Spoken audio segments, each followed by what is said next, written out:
The message came at dawn on Earth. Ambassador Hyunwoo was drinking his morning coffee when his assistant burst into his office.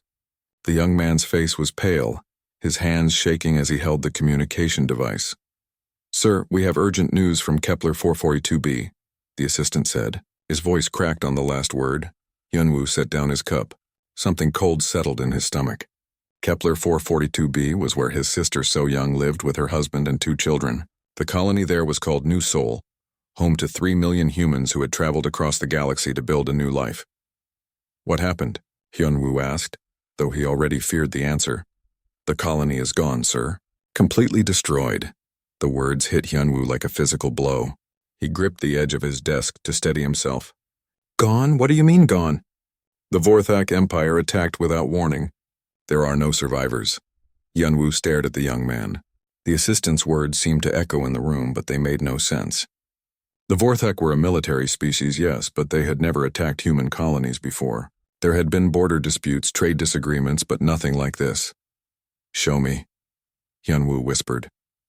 The assistant activated the holographic display in the center of the room. Images appeared in the air. Satellite footage from the colony planet. Where New Seoul had once stood, there was only blackened earth and twisted metal. The beautiful parks where So-young's children had played were now craters. The schools, hospitals, and homes were all gone. Hyunwoo fell into his chair. His sister's face flashed in his mind. Her bright smile, her laugh, the way she had hugged him goodbye when she left for the colony 5 years ago. She had been so excited about starting fresh on a new world. "How?" he managed to ask. "Orbital bombardment. The Vorthak fleet appeared suddenly and fired on all major population centers. The attack lasted 6 hours. When it was over..." The assistant couldn't finish the sentence. Hyunwoo closed his eyes. 3 million people. Families, children, elderly couples who had dreamed of seeing the stars. All dead because of some alien species' decision to rain fire from the sky. Across the city, Fleet Admiral Dong-min was receiving the same terrible news in his military headquarters. Unlike Hyunwoo, Dong-min's first reaction was not grief but rage. He stood before a massive tactical display, watching the recorded destruction of New Seoul with cold fury in his eyes. "Sir, the Galactic Council is calling for an emergency session," said Colonel Bae-hyun, Dong-min's aide. "They want to know how humanity will respond." Dong-min said nothing for a long moment. He had fought in 3 wars during his career, had seen death and destruction before. But this was different. This was the murder of innocents, and it demanded an answer. "Prepare our fleets," he said finally. "I want every available ship ready for deployment within 48 hours. "Yes, sir." "What should I tell the council?" "Tell them we're considering our options." Meanwhile, Captain Ji-hai of the UES Indomitable was sharing the news with her crew. The bridge was silent as the images from New Seoul played on their screens. Engineer Taeho, usually quick with a joke or a smile, stared at the destruction with his mouth set in a hard line. Medical Officer Yoonji wiped tears from her eyes. "Those monsters," Taeho said quietly. "How could they do this to civilians?" Ji-hai understood his anger. She felt it too, burning in her chest like acid. The Vorthak had always been aggressive, but this crossed every line. This was genocide. "Captain," said her communications officer, "we're receiving orders to return to Earth immediately." "All ships are being recalled," Ji-hai nodded. She knew what that meant. Humanity was preparing for war. The news spread quickly through human space and beyond. On space stations and alien embassies and the halls of the Galactic Council, beings from dozens of species watched the footage from New Seoul and waited to see what the humans would do. Everyone knew about human military power. In the 40 years since first contact, humanity had proven itself in several conflicts. Human ships were fast and deadly. Human soldiers were fierce and determined. When humans went to war, they won. The Zephyrian ambassador, a tall, blue-skinned being with 4 arms, spoke to his staff about the situation. "The humans will respond with overwhelming force," he predicted. "The Vorthak have awakened a sleeping giant." Similar conversations were happening throughout the galaxy. The Helixians, a species of insect-like aliens, began discussing which weapons they might offer to humanity. The Traitors Coalition started calculating the economic impact of a human Vorthak war. But on Earth, something unexpected was happening. President Minho was meeting with his advisors in the Situation Room beneath the Capitol building. The holographic displays showed fleet positions, weapon inventories, and battle plans. Everything was ready for humanity to strike back. "Mr. President," said General Changwu, "we can have the first wave of attacks ready within a week. The Vorthak homeworld will be reduced to ash within a month." The other military officials nodded in agreement. The plan was simple and brutal. Hit the Vorthak so hard and so fast that they would never threaten another human colony again. But President Minho was quiet, studying the intelligence reports spread across the table. Something about the attack on New Seoul bothered him. The Vorthak were aggressive, yes, but they were not stupid. They had to know that destroying a human colony would bring terrible retaliation. "So why had they done it, sir?" General Changwu prompted. Minho looked up at his advisors. "I want to understand why this happened before we decide how to respond." "Sir, with respect, the why doesn't matter," said Admiral Dongmin, who had joined the meeting via hologram. "They killed 3 million of our people. We need to show the galaxy that such actions have consequences." "I agree that there must be consequences," Minho said. "But I want to be sure we understand the full situation first." The room fell silent. The military officials exchanged glances. They had expected immediate authorization for retaliation. This delay made them nervous. "Mr. President," said Ambassador Hyunwoo, who had joined the meeting despite his personal loss, "the galaxy is watching. If we appear weak, we will not appear weak," Minho interrupted. "But we will be smart. I'm ordering a full investigation into the Vorthak attack before we take any military action." As the meeting ended and the officials filed out, many of them were confused and frustrated. The humans had been attacked, their people slaughtered. The natural response was to strike back immediately. But President Minho had learned something in his years of leadership. Sometimes the obvious response was not the right response. Sometimes wisdom meant pausing to think before acting. In the days that followed, as human fleets gathered and the galaxy held its breath, few could have predicted what humanity's investigation would uncover. The truth about the Vorthak attack would change everything. Dr. Jun-sik had never expected to be part of a secret mission. As humanity's leading expert on alien biology, he usually spent his days in laboratories studying tissue samples and genetic codes. But 3 weeks after the destruction of New Seoul, he found himself aboard a stealth ship heading toward Vorthak space. "Remember, we're not here to fight," Captain Seok-jin reminded the small team as their ship approached the Vorthak homeworld. "We're here to learn." The ship was small and fast, designed to avoid detection. Besides Dr. Jun-sik, the team included scientist Hee-jin, communications specialist Min-woo, and cultural expert Young-soo. Their mission was simple in theory, but dangerous in practice: find out why the Vorthak had attacked New Seoul. As they entered the outer system, they could see the Vorthak homeworld in the distance. It was a beautiful planet, covered in crystalline cities that sparkled like jewels in the sunlight. From space, it looked peaceful, artistic even. It was hard to believe that the beings who lived there had committed such a terrible act. "Beginning passive scans," announced Hye-jin from her station. Her instruments could analyze the planet without sending out signals that might reveal their presence. What she found in the first few hours was puzzling. The Vorthak cities showed signs of damage and decay. Many of the crystal structures were cracked or broken. Areas that should have been busy with activity were strangely quiet. "Something's wrong down there," Hee-jin reported. "The population centers are showing much lower activity than our intelligence suggested." Dr. Jun-sik studied the readings. "Can you detect any biological signatures?" "Yes, but they're strange. The life signs are there, but they're irregular, almost like the entire population is sick." Young-soo, the cultural expert, had been monitoring Vorthak communications. What he found was even more disturbing. "Their radio traffic is chaotic," he said. "Normally, Vorthak communications are very organized, almost formal. But these messages are angry, desperate. They're talking about enemies everywhere, about threats that don't seem to exist." Captain Seok-jin made a decision. "We need to get closer. Jun-sik, can your equipment analyze Vorthak biology from orbit?" "Not well enough. I need actual samples." It was a risky plan, but they managed to land their ship in a remote area of the planet. The Vorthak seemed too distracted by internal problems to notice one small ship. Dr. Jun-sik and his team put on environmental suits and ventured out to collect samples. What they found changed everything. The Vorthak they encountered were clearly ill. These beings, who should have been 7 feet tall and powerfully built, were thin and weak. Their normally bright skin was dull and gray. Most disturbing of all, their behavior was erratic and aggressive. They're not acting like the Vorthak we know from diplomatic records, Young-Soo observed, as they watched a group of aliens argue violently over something trivial. These beings built beautiful art and music. The ones we're seeing now can barely think clearly. Dr. Junsik collected tissue samples from dead Vorthak they found, being careful not to be seen by the living ones. Back on the ship, he began his analysis while Hyejin worked on genetic sequencing. What they discovered was shocking. The Vorthak were suffering from a disease unlike anything humans had seen before. It attacked their nervous system, specifically the parts of their brain that controlled reasoning and emotional regulation.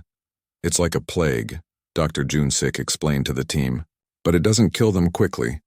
Instead, it slowly destroys their ability to think clearly. They become more aggressive, more paranoid, less capable of complex thought.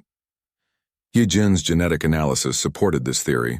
The disease has been spreading through their population for years, maybe decades.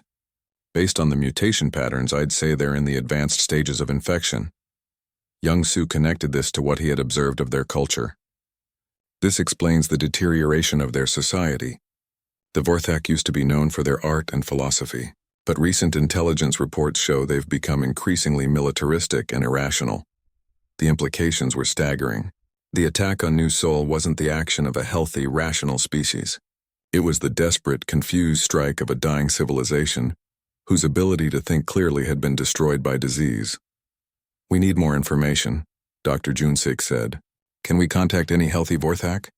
Minwoo, their communications expert, had been working on this problem. "I've been monitoring their communications. There are still some pockets of Vorthak who seem less affected. They're mostly scientists and medical personnel, hidden in the lower levels of their cities. Making contact was dangerous, but they managed to establish a brief communication with a Vorthak scientist named Yilmar. The conversation was short and conducted through heavily encrypted channels, but it confirmed their worst fears. "The madness spreads," Yilmar's translated message said. "Our people lose themselves, become monsters. We try to find cure, but leaders too sick to listen. They see enemies everywhere, strike at shadows." Dr. Junsik's team worked frantically to understand the disease. What they found was that it wasn't natural. It showed signs of being artificially created, though not necessarily as a weapon. It appeared to be a biological experiment that had gone terribly wrong, possibly created by the Vorthak themselves in their research laboratories. "They did this to themselves," Hyejin said quietly as she reviewed the data.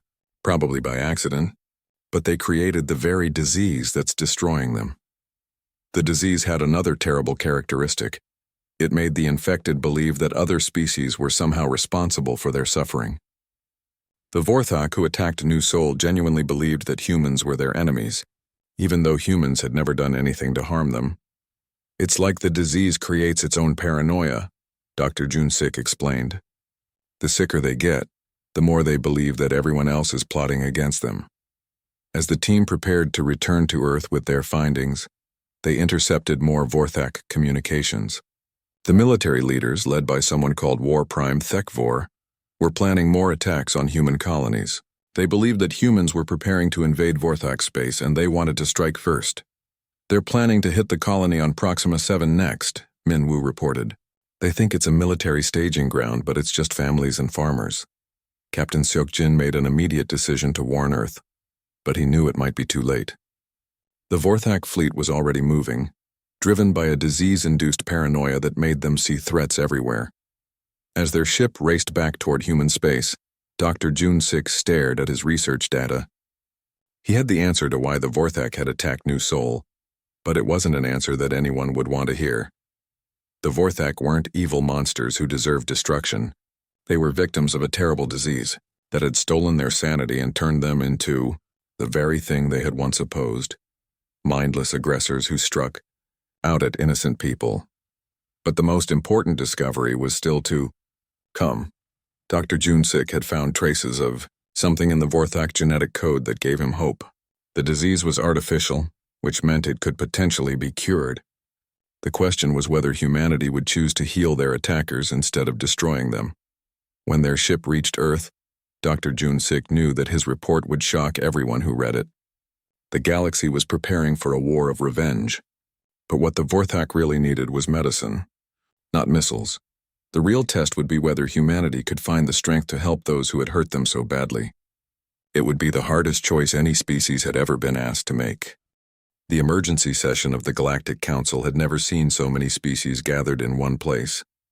Representatives from 43 different worlds filled the great chamber, their various forms creating a sea of colors, shapes, and sizes. But all eyes were focused on one figure, Ambassador Hyunwoo of Earth. Hyunwoo stood at the human delegation's platform, feeling the weight of countless stares. To his left sat General Changwoo, whose uniform displayed medals from 3 different wars.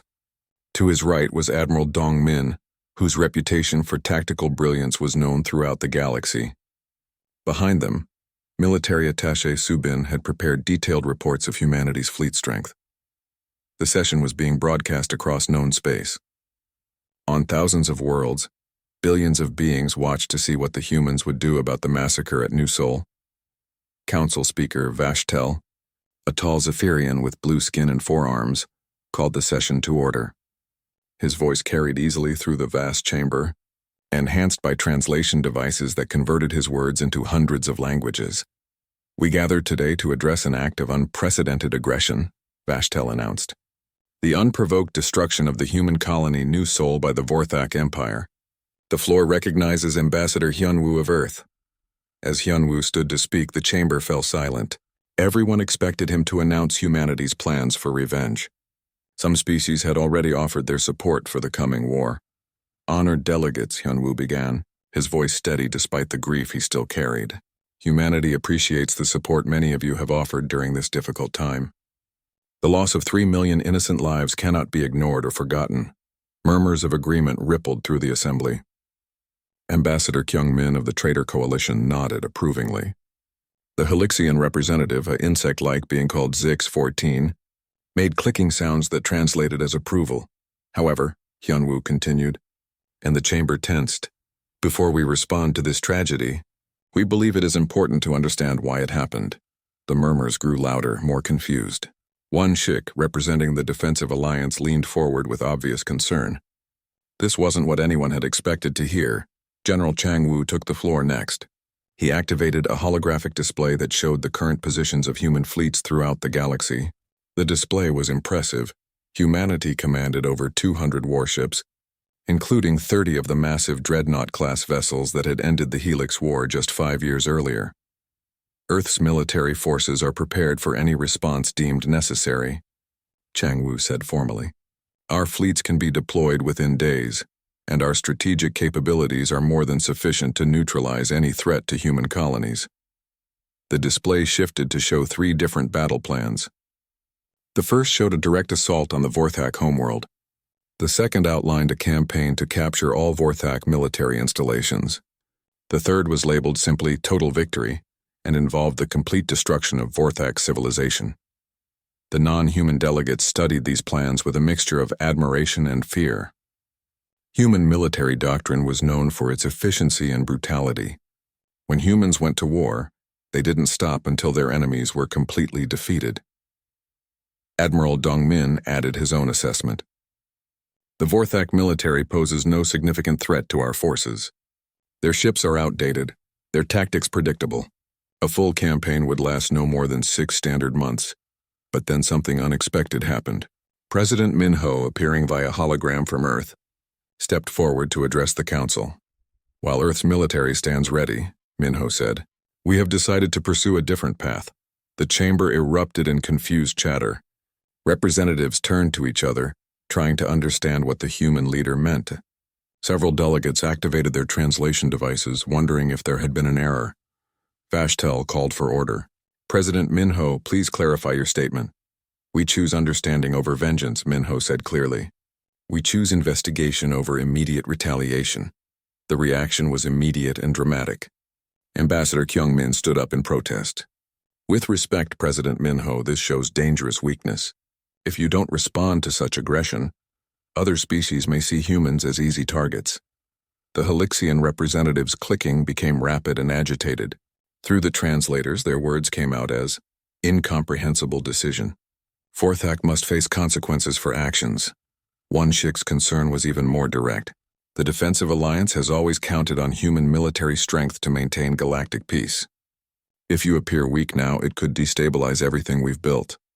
But President Minho remained calm. "We understand your concerns. However, our investigation has revealed information that changes our perspective on this situation." He nodded to Hyunwoo, who activated a new holographic display. This one showed footage from Dr. Jun-sik's secret mission to Vorthak space. The delegates watched in fascination as images of sick, confused Vorthak appeared in the air above them. "The Vorthak are dying," Hyunwoo explained. "Their entire species is infected with a disease that destroys their ability to think rationally. They didn't attack New Seoul out of malice. They attacked because they're no longer capable of making reasonable decisions." The chamber fell silent as this information sank in. Dr. Jun-sik, appearing via hologram from his laboratory on Earth, provided additional details about the disease and its effects. "The Vorthak who ordered the attack on your colony genuinely believed they were defending themselves," he explained. "The disease creates paranoia and aggression while destroying higher brain functions. They see enemies everywhere, even where none exist." Some delegates were moved by this information, but others remained skeptical. The Regelian ambassador, a crystalline being who communicated through color changes, shifted to angry red patterns. "Disease or no disease, 3 million humans are dead," their translated words said. "Justice demands a response." Other species agreed.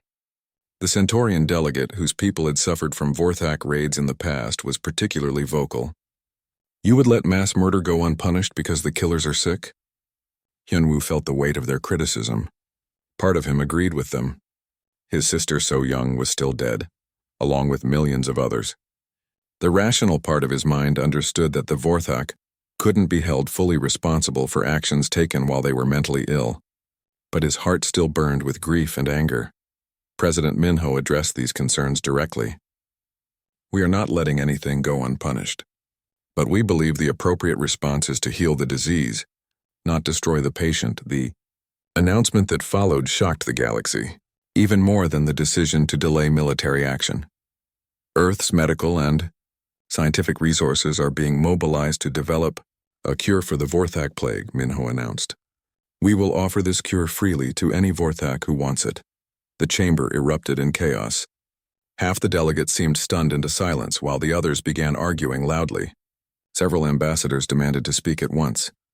Bashtel pounded his gavel repeatedly, trying to restore order. When the noise finally died down, he addressed the human delegation directly. "President Minho, this decision is unprecedented. Your species has suffered a terrible loss, yet you offer aid to those who caused it. Many will see this as weakness." "Let them," Minho replied. "We believe that true strength is shown not by our ability to destroy our enemies, but by our choice to heal them instead." As the session continued, it became clear that the galaxy was divided. Some species admired humanity's compassion and offered to help with the medical mission. Others worried that this response would encourage more attacks on peaceful colonies. But the most important reaction came from an unexpected source. Intelligence reports indicated that the news of humanity's decision had reached Vorthak space. The healthy Vorthak scientists hidden in their cities were desperately trying to communicate, hoping that the human offer of help was real.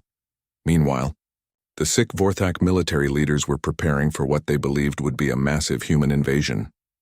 War Prime Thekvor had convinced himself that the humans' talk of medical aid was just a trick to lower Vorthak defenses. As the council session ended without any formal resolution, one thing was clear: humanity's choice had surprised everyone, including themselves. They were about to attempt something that had never been tried before in galactic history.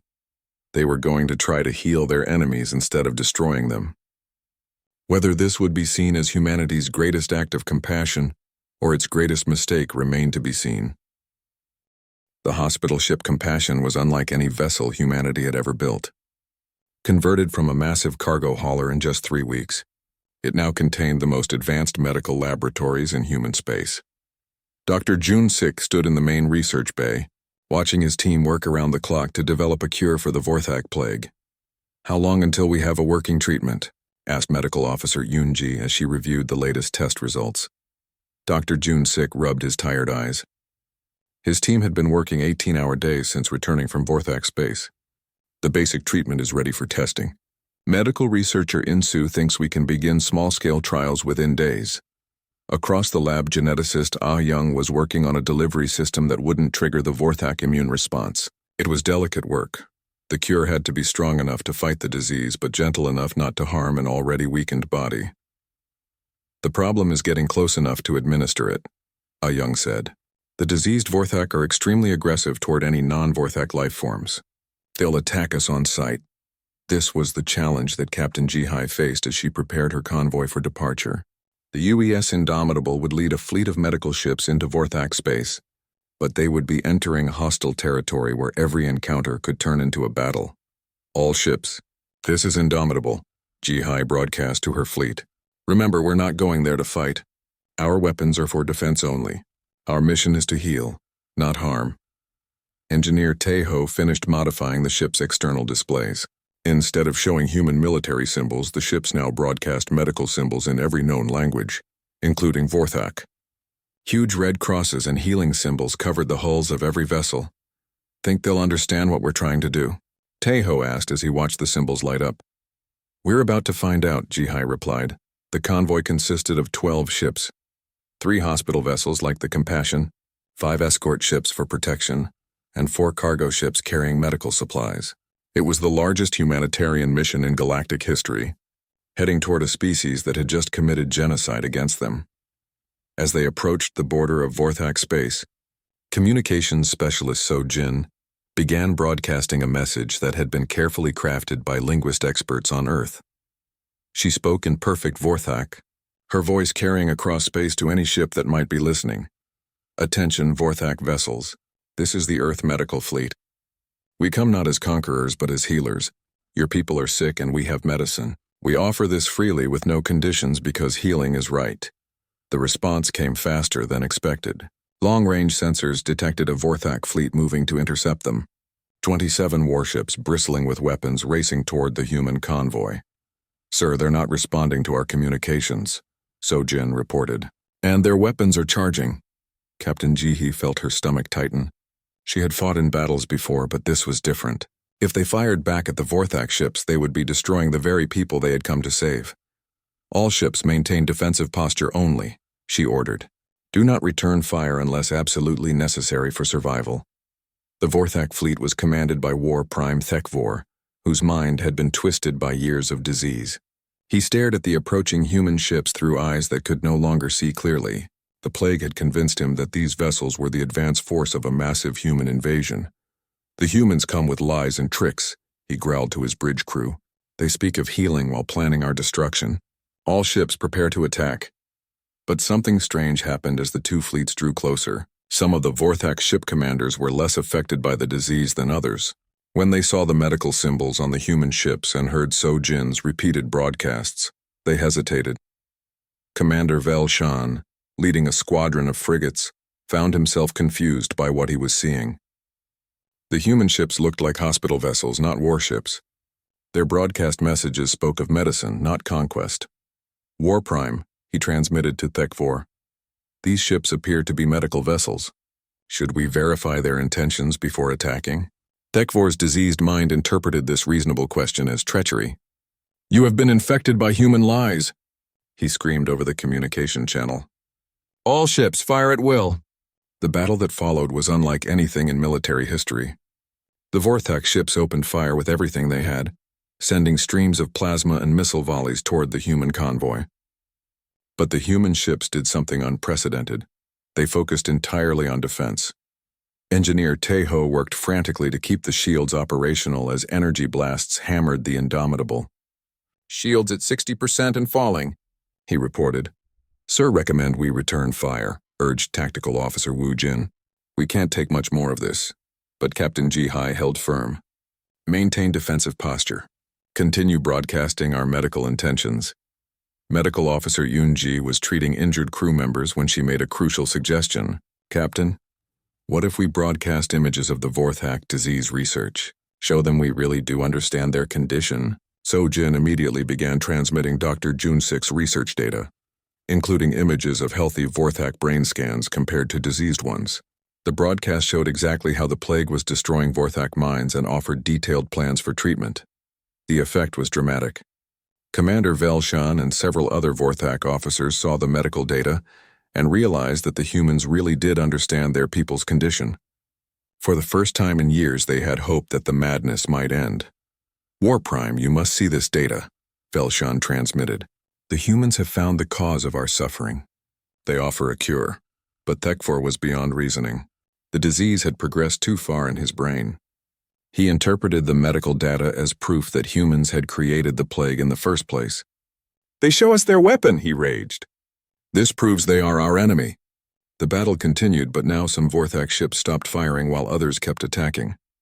Commander Velshan made a desperate decision. He ordered his squadron to form a protective screen between the most aggressive Vorthak ships and the human medical vessels. "What are you doing?" HFY demanded. "Protecting the cure," Velshan replied simply. The sight of Vorthak ships defending human medical vessels shocked both fleets into temporary silence. In that moment of quiet, Dr. Jun Sik broadcast a personal message that would be remembered for generations. "People of the Vorthak Empire," he said, speaking slowly and clearly in their language, "we know you are in pain. We know your minds are clouded by disease, but we have seen your true selves, your art, your music, your capacity for beauty. The sickness has taken that from you, but it doesn't have to be permanent. Let us help you remember who you really are." Commander Velshan was the first to respond. "Human doctor, my ship will escort you to our homeworld. There are others who need to hear your words." But War Prime HFY wasn't finished. Enraged by what he saw as betrayal, he ordered his remaining loyal ships to attack both the humans and the Vorthak vessels protecting them. The battle resumed, but now it was three-sided.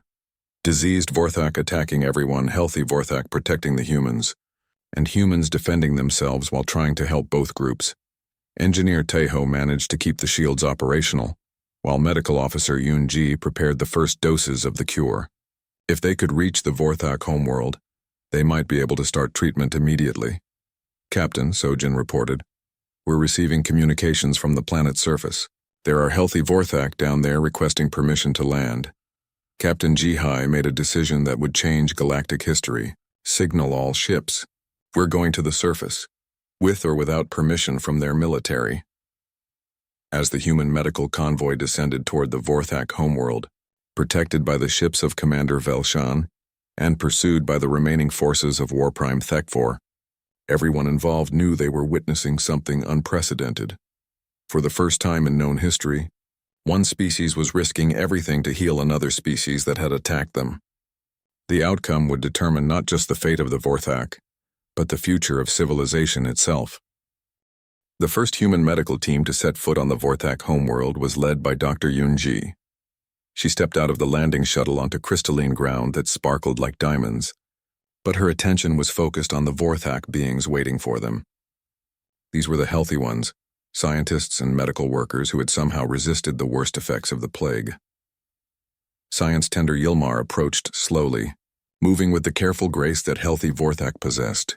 Standing 7 feet tall with skin that shimmered like polished stone, Yilmar was one of the few Vorthak whose mind remained clear. "Human healers," Yilmar said in accented but understandable human language, "we have waited so long for hope. Our people die slowly, losing themselves piece by piece." Dr. Yoon-ji nodded, feeling the weight of the moment. Behind her, Nurse Mi-kyung and researcher Jae-min unpacked medical equipment. The cure they carried represented months of desperate work, but it was still untested on living Vorthak. "We understand the risks," Dr. Yoon-ji said carefully. "Our treatment might help, but we need to test it slowly, carefully. Can you help us find volunteers?" Yilmar's expression showed both hope and fear. Many would volunteer. The disease.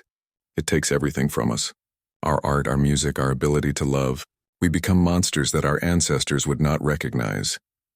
The human medical team followed Yilmar through the lower levels of the Crystal City. Here, hidden from the chaos above, a small community of healthy Vorthak had created a refuge. Art tender Zilketh showed them sculptures that had been created before the plague began. Beautiful, complex works that spoke of a gentle, thoughtful civilization. "This is who we were," Zilketh explained, running careful fingers over a crystal carving of Vorthak children playing. "The disease has made us forget." Dr. Jae-min began the first clinical trials in a makeshift laboratory. The volunteers were Vorthak in the early stages of the disease, still rational enough to give consent, but showing signs of the mental deterioration that would eventually destroy them. The first patient was a young Vorthak named Morkes, a teacher whose students had begun to fear her as she became more aggressive and unpredictable. As Dr. Jamin administered the treatment, everyone in the room held their breath.